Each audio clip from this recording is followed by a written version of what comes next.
I always felt like I was alone in school. Like I never felt like I had a place or like that I fit in or that I was accepted or wanted there. I didn't try as hard for school. I would come home and not really feel like doing homework, or I'd procrastinate really bad because I just didn't really have the motivation. And like up until this year, until I built my own self-confidence, my school desire to go and do good was not nearly as high as now. Implicit bias is something that I see every day, but also that I see being created every day. The little things in the very beginning that implicit bias cause make for such drastic effects in that kid's life down the road. My brother has chronic migraines, so he missed a lot of school growing up. And we turned in the notes to the school. His doctor verified that he had chronic migraines. With that, basically anytime that you have an absence, they're supposed to ease off on you about it.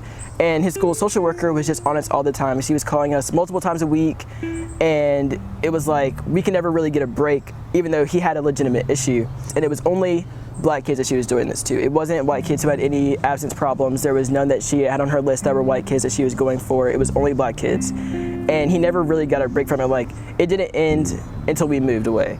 You could see on him that it ruined his care for school, and he didn't want to deal with it. Like, it wasn't school anymore for him, it was a burden. His story is just one in a million of what's going on, and it may not be with absences, but I feel like a lot of kids of color are being targeted, and it's destroying their motivation for school and destroying their care, when that's going to destroy their future because they're going to lose it at such an early point. Chronic absenteeism and ISS and OSS, but it's like a kid doesn't care, he's going to start acting out. And he starts acting out, he's going to get pinpointed even more.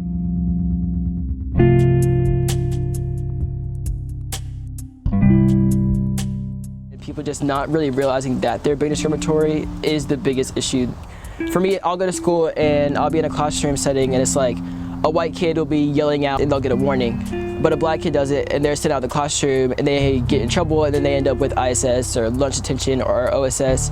And then I think that goes in and that plays into when it comes to suspension or more suspensions, or when it comes to dropouts, because it's like you get suspended all the time for the same things that other people are doing, but you're the one getting in trouble for it. You don't care that much.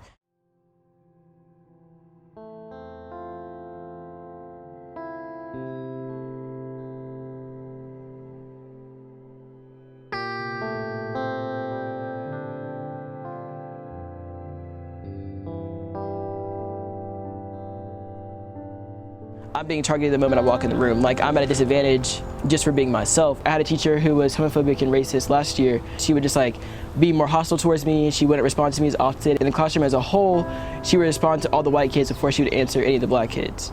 And I'm not that good at math, so that's a class where I need a lot of help in. But when you don't have a teacher that you feel like cares and accepts you, then it makes it a lot harder to actually get the help that you need, because it's like, why am I gonna go to you if it feels like you don't even want me in your presence? Like, it feels like I'm not good enough to be around you.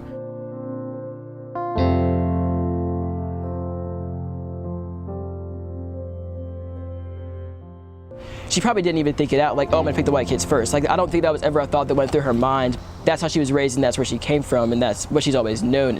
And nobody should think that they don't have implicit biases, as we all do. Like, it's about how we live in a society where you're taught to believe certain things and to believe certain things about different people. And whenever you see them, that's what comes to mind. Every single person has those, and every single person has to take their own time to work on it.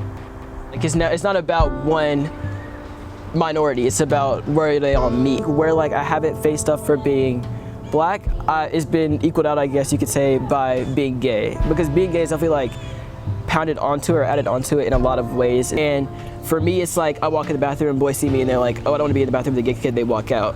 Or it's like they walk in the bathroom and it's, oh, are you a girl? Spreading who people are on the inside is what you have to do to get people to understand. In order to promote excellence and to prepare kids for the real world, like our teachers are always telling us, you have to teach kids to be accepting of everything they're going to see. Because at the end of the day, a kid is not going to go into the real world, and they're not going to go and travel and do their careers and never meet anybody who looks different than them. That's not how the world works. They're going to meet people who are different in race, sexuality, religion, every area. The biggest solution is definitely exposure, because it's you can never really get people, you can't force people to change their minds, but you can show them why they should. I feel like that's the biggest picture is we're all people, and that's what people have to understand, is that everybody deserves their own chances in life.